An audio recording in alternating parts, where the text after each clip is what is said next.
سیربین میں ایک وقفے کے بعد پھر خوش آمدید۔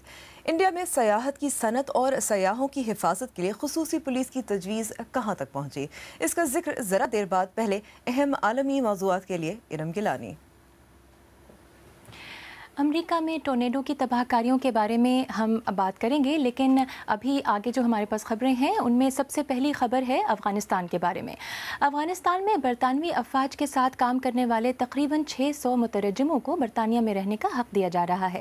اب تک برطانیہ کا موقف تھا کہ افغان مترجموں کو برطانیہ میں سکونت اختیار کرنے کے وہی حقوق نہیں ملنے چاہیے جو عراقی مترجموں کو ملے تھے، لیکن خدشہ بھی تھا کہ افغانستان سے مغربی افواج کے انخلاء کے بعد وہاں رہ جانے والے مترجموں پر طالبان حملہ کر سکتے ہیں۔ تفصیلات عارف شمیم سے۔ اس منصوبے کے تحت کم از کم 600 ترجمہ کرنے والوں کو، جنہوں نے برطانوی فوجیوں کے ساتھ کام کے دوران اپنی زندگیوں کو خطرے میں ڈالا، برطانیہ میں مستقل رہنے کا موقع دیا جائے گا۔ اس پیکج کے لیے صرف وہ مترجم کوالیفائی کریں گے جنہوں نے افغانستان میں برطانوی فوجیوں کے ساتھ دسمبر 2012 اور دسمبر 2014 کے دوران 12 ماہ سے زیادہ عرصے کے لیے کام کیا۔ جو ترجمہ کرنے والے کوالیفائی کریں گے ان کو ان کے خاندان سمیت ابتدائی طور پر 5 سال کا ویزا دیا جائے گا۔ ایسے مترجم جو کوالیفائی تو کرتے ہوں لیکن افغانستان نہیں چھوڑنا چاہتے، ان کے لیے دیگر آپشنز سوچے گئے ہیں۔ برطانوی وزیر اعظم کے دفتر کے ذرائع کے مطابق وزیر اعظم کا اس بارے میں واضح موقف ہے کہ ہمیں ان لوگوں کو پیچھے نہیں چھوڑنا چاہیے جنہوں نے ہلمند میں ہمارے فوجیوں کے ساتھ کام کیا اور ہماری افواج کے مشن کی تکمیل کے لیے متواتر اپنی زندگیوں کو خطرے میں ڈال کر ان کی مدد کی۔ برطانیہ کی مخلوط حکومت میں اس مسئلے پر اختلاف پایا جاتا ہے۔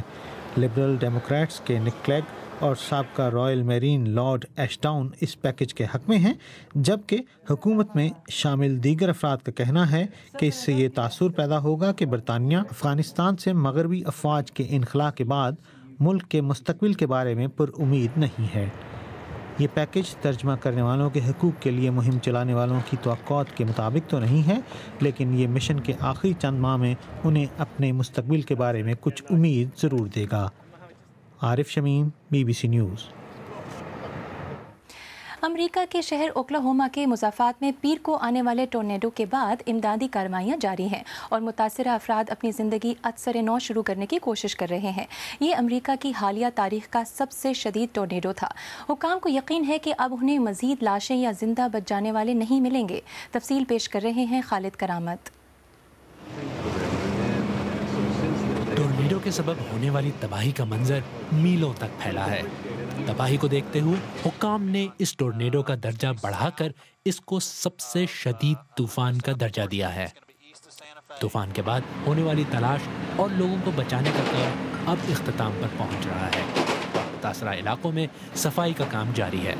لوگ اپنی تباہ شدہ دکانوں اور گھروں سے باقی بچا سامان اٹھا رہے ہیں۔ کہا جا رہا ہے کہ متاثرہ علاقے کے لوگوں کو اس واقعے سے ابھرنے میں مہینوں یا شاید سالوں لگ جائیں۔